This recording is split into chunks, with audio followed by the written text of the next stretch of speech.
সম্মান করো, এটা সনাতনের রীতি, সনাতনের নীতি। সনাতন ধর্ম কোনো ধর্মের নিন্দা চর্চা করবে না।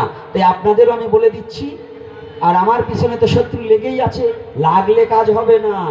শকুনের অভিশাপে কোনোদিনও লোকের গোয়ালের গরু মরে না। আর বাঁচবই কয়দিন, যাওয়ার সময় তো হয়েই গেছে। এখন যদি মাইরিয়ে ফেলাস তাতেও মরবো, না মারলেও মরবো। মরার ঘর আর বাইতে আসিনি, মরে যাব, কিন্তু বলিয়ে মরবো।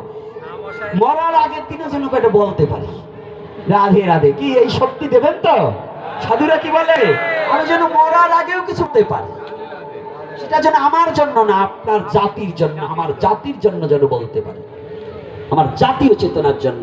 তবে আমি আর একটা কথা বলি, আপনারা বৈষ্ণব সমাজ, এই যশোর ডিস্ট্রিক্টের মধ্যে যত বৈষ্ণব সমাজ আছেন, যত মহারাজ আছেন, শুধু এইখানে নয়, আসুন আমরা সবাই